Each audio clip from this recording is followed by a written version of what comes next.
आप सुन रहे हैं prep talks by maths by Anjan, जहां हर एस्पायरेंट को मिलता है सही दिशा, स्मार्ट रणनीति और सफलता का आत्मविश्वास। यहाँ हम बात करेंगे स्पीड, एक्यूरेसी और स्मार्ट वर्क की, ताकि आपकी मेहनत सिलेक्शन तक पहुंचे। डर क्या होता है? एक दिवसीय परीक्षा की तैयारी करने वाले लगभग सभी बच्चों का 3 मुख्य डर होता है। फेल होने का डर, सिलेबस पूरा न होने का डर और साथ ही साथ कंपटीशन का डर। लेकिन मेरे प्यारे बच्चा लोग, बेटा लोग, बिटिया लोग, डर कहाँ होता है? डर वहां होता है जहां लोगों को खुद पर विश्वास कम होता है। अब सवाल यह आता है कि अब खुद पर विश्वास को बढ़ाएं कैसे? इसको समझाने के लिए मैं रामायण का एक एग्जाम्पल लेना चाहूंगा, एक उदाहरण लेना चाहूंगा।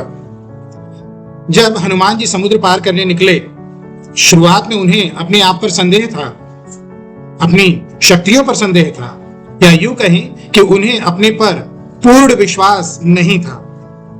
लेकिन एक मेंटर के तौर पे जब जामवंत जी ने उन्हें यह याद दिलाया कि उनकी असीम शक्तियां पहले से ही उनके अंदर हैं, उसी क्षण उनका डर खत्म हुआ और उन्होंने असंभव को संभव कर दिखाया। एक बार आप हनुमान जी की तरह अपने मेंटर का अनुसरण करके देखें, आपको आपका डर खत्म होता हुआ महसूस होगा। आपको पहले उनके द्वारा दी गई सीख को समझना होगा, बजाय इसके कि हम उनकी सीख को ईगो पर ले लें और उनसे दूर हो जाएं। उनसे आप गाइडेंस लीजिए और अपने डर को खत्म करने की कोशिश करिए। मेरे प्यारे बच्चा लो, बेटा लो, बिटिया लो, संदेश यही है कि आपके अंदर भी वही हनुमान जैसी शक्ति है, बस उसे एक प्रॉपर मेंटरशिप के थ्रू पहचानने की आवश्यकता है। आइए अब बात करते हैं कि तैयारी को सरल कैसे बनाया जाए। इसको समझाने के लिए मेरे प्यारे बच्चा लोग, बेटा लोग, बिटिया लोग, मैं महाभारत के अर्जुन का उल्लेख करना चाहूंगा। अर्जुन ने युद्ध जीतने का संकल्प लिया था। अब आप ही बताइए, क्या अर्जुन ने एक ही बार में पूरी सेना को हराने का सोच लिया था क्या?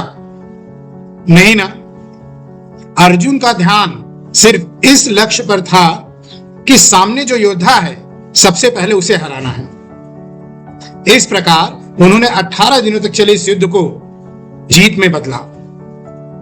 मैथ्स बाय अंजन का कहना है कि आप एक दिवसीय परीक्षा की मेरी सूची में तभी आएंगे जब आप अपनी तैयारी को छोटे छोटे हिस्सों में बांटेंगे। फिर देखेंगे कि डर अपने आप गायब हो रहा है। इसके लिए मैथ्स बाय अंजन का सुझाव यह है कि आप हर दिन का एक टारगेट क्लियर रखें।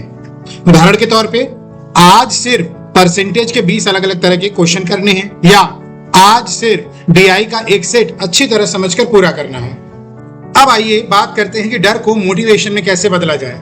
इसके बारे में मैथ्स बाय अंजन अक्सर कहते हैं, डर को एनर्जी की तरह, ऊर्जा की तरह इस्तेमाल करें। जब भी ये डर लगे कि एग्जाम पास नहीं होगा, उसी क्षण उस डर को एक्स्ट्रा प्रैक्टिस में बदल दीजिए। इस बात को अच्छी तरह से समझाने के लिए मैं आपको रामायण का एक वृत्तांत प्रस्तुत करना चाहूंगा।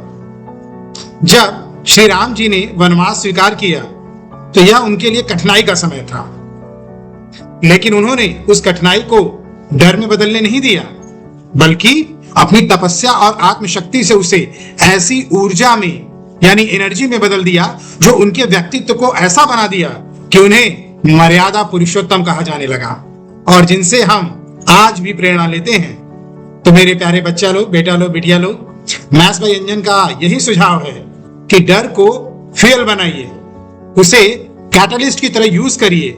यही अलग सोच आपको आगे ले जाएगा और आपको मेरिट की सूची में लेकर आएगा। अब हम बात करेंगे कि निरंतरता और अथक प्रयास आपके डर को कैसे खत्म करता है।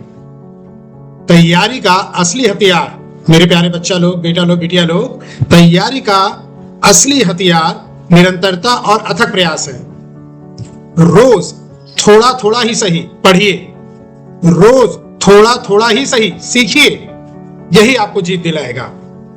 महाभारत में पांडवों का वनवास सिर्फ एक सजा नहीं था, बल्कि उनके लिए निरंतरता और अथक प्रयास का सबसे बड़ा पाठ था। इसको समझने के लिए महाभारत का यह प्रसंग आपके लिए सहायक होगा। पांडवों ने वनवास के 12 वर्ष में हर दिन अपने अनुशासन को बनाए रखा, चाहे जंगल की कठिनाइयां हो या संसाधनों की कमी। उन्होंने धर्म, साधना और अभ्यास को कभी नहीं छोड़ा। उसके बाद 1 वर्ष के अज्ञातवास में भी रहे। यह सबसे कठिन समय था उनका, क्योंकि उन्हें अपनी पहचान छुपा कर रहना पड़ा। यहां भी उन्होंने धैर्य और संयम का परिचय दिया। यही निरंतरता उनके डर को धीरे धीरे खत्म करती गई। डर तब तक बड़ा लगता है जब तक आप रुकते हैं, लेकिन जब आप रोजाना छोटे छोटे कदम उठाते हैं तो डर अपनी शक्ति खो देता है।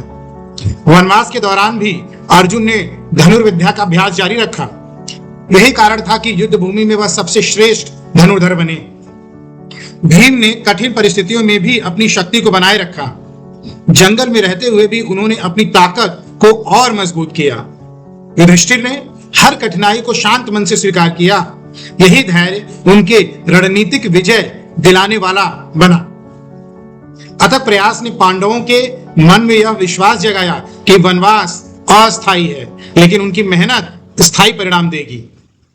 रोज का छोटा कदम ही बड़ी जीत बनता है। यही है निरंतरता। थकान से मत रुको। सर दर्द हो रहा है, पढ़ो। कमर दर्द हो रहा है, पढ़ो। आंखें दर्द हो रही हैं, पढ़ो। बस आगे बढ़ो। यही है अथक प्रयास। तो मेरे प्यारे बच्चा लो, बेटा लो, बिटिया लो, याद रखिए, डर कोई दुश्मन नहीं है। वह सिर्फ एक संकेत है कि आपको और मेहनत करनी है। रामायण और महाभारत की तरह जब आप अपनी शक्ति पहचानेंगे, छोटे छोटे लक्ष्यों पर ध्यान देंगे और निरंतरता को बनाए रखेंगे, तो डर अपने आप खत्म हो जाएगा। यह था prep talks by maths by Anjan, आपकी तैयारी का साथी। स्पीड, एक्यूरेसी और स्मार्ट वर्क के साथ चलिए शुरू करते हैं अपने मिशन सिलेक्शन की जर्नी को।